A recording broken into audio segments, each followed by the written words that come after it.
Hey guys, आज बताऊंगा 1967 में नाथुला और चोला में भारत और चाइना के बीच हुई जंग के बारे में, जिसमें भारत की डिसाइसिव विक्ट्री हुई और चाइना की हुई करारी हार।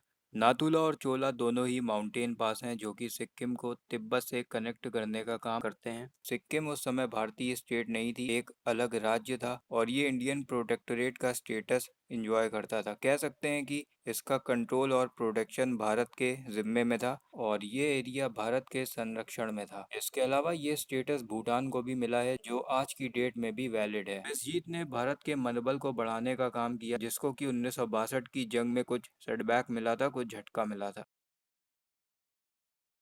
1962 के युद्ध के बाद टेंशन्स अपनी जगह बनी हुई थी। 62 के युद्ध के बाद भारत ने अपने डिफेंसेस मजबूत करना शुरू कर दिए थे। भारत ने अपनी मिलिट्री एक्सपैंड की, करीब 7 न्यू माउंटेन डिविजन्स बनाई, जिसमें से कुछ चुंबी वैली के लिए स्पेशली बचा के रखी, पर्टिकुलरली बोलो तो नाथुला पास के लिए, जहां पर इंडिया और चाइना दोनों के ट्रूप्स एक दूसरे के बहुत ही पास स्टेशनड हैं। इसके अलावा डिस्प्यूटेड रीजन में डिप्लॉयड फोर्सेस की संख्या कर दी दुगनी और एम इसका सीधा सा था कि हम अपनी नॉर्दर्न बॉर्डर्स को डिफेंड कर पाए चाइनीज अटैक के खिलाफ। अब चाइना की नज़र नाथुला पे आज से नहीं, बहुत पहले से थी। 16 सितंबर 1965 भारत पाकिस्तान वॉर, भारत वॉर में पाकिस्तान के साथ उलझा था और इस पीरियड में चाइना ने क्या किया, अपने ट्रूप्स नाथुला और जलपला में बढ़ाने शुरू कर दिए और भारत को एक अल्टीमेटम इशू कर दिया कि दोनों ही पास खाली कर दो। जलपला से भारतीय फोर्स पीछे हट गई और जैसे ही जलपला खाली किया, तुरंत जलपला को इन लोगों ने अपने कब्जे में ले लिया और आज की डेट में भी जलपला इन्हीं के पास है। लेकिन नाथुला में क्या हुआ, वहां पे मेजर जनरल सगत सिंह ने, जो कि नाथुला में तैनात थे, उन्होंने रिफ्यूज कर दिया कि मैं यहाँ से नहीं हटूंगा। 2 साल तक ये वहीं उलझे रहे,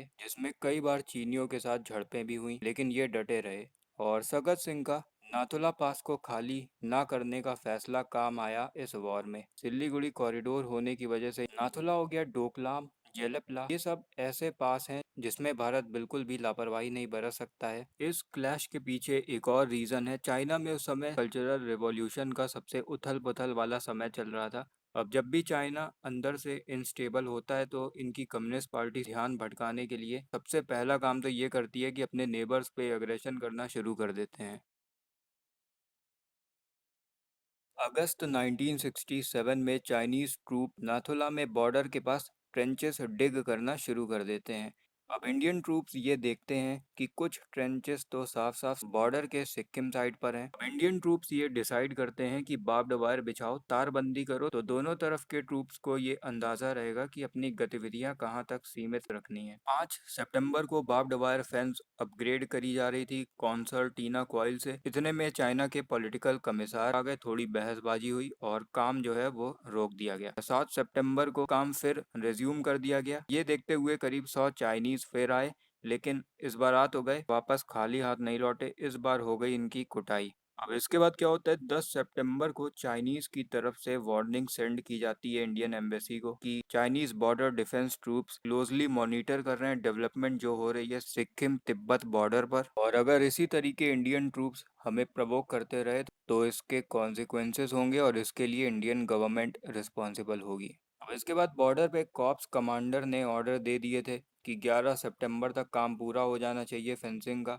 कमांडर साहब का ऑर्डर आ गया था, मना कैसे कर सकते हैं। जितने भी इंजीनियर्स जवान थे 11 सितंबर 1967 को काम में लग गए और फेंसिंग का काम आगे बढ़ाया, जो कि नाथुला से सेबुला तक होनी थी। अब इसी बीच क्या होता है, Chinese political commissioner section of infantry के साथ आया और कहा कि तार डालना जो है वो बंद कर दो। अब इंडियन सोल्जर्स ने मना कर दिया, आर्ग्यूमेंट स्टार्ट हो गई और उसके बाद छोटी मोटी झड़प हो गई। चाइनीज अपने बंकर्स में लौट गए और तार डालने का काम इधर शुरू हो गया। कुछ ही मिनटों बाद चाइनीज साइड से बजी विसल और मशीन गन से फायरिंग स्टार्ट हो गई। संभलने का मौका मिला नहीं क्योंकि प्रॉपर कवर पास के आसपास नहीं था और शुरुआत में इंडियन साइड को हैवी कैजुअलिटीज का सामना करना पड़ा और इसके बाद चाइनीज ने आर्टिलरी फायर करना भी शुरू कर दिया। अब जितना डैमेज लेना था ले लिया था और अब डैमेज लेने की बारी थी चीनियों की। हमारी तरफ से भी आर्टिलरी ओपन हो गई और फिर क्या मशीन गन क्या मोर्टार दनादन फायर किए गए और चाइनीज साइड की हालत खराब हो गई। कई चाइनीज बंकर्स इंडियन आर्मी ने ध्वस्त कर दिए। करीब 340 के आसपास चीनियों को मरणासन पर लिटा दिया गया और इसमें स्ट्रेटेजिक पोजीशंस का एक अहम रोल रहा, क्योंकि ऊंचाइयों पे इंडियन आर्मी काबिज थी, ऊंचाइयों पर हमारी पोस्ट थी। अब चीनियों को उम्मीद थी कि हमारा 1962 वाला ही रवैया रहेगा। इन्होंने भारत की तरफ से इतने स्ट्रॉन्ग रिस्पॉन्स की उम्मीद की नहीं थी और इसके बाद इन लोगों ने वॉर प्लेन्स की भी धमकी दी, लेकिन Indian army refuse to back off. 14 तारीख को मामला थोड़ा ठंडा रहा और फाइनली 15 तारीख को हो गई सीज फायर।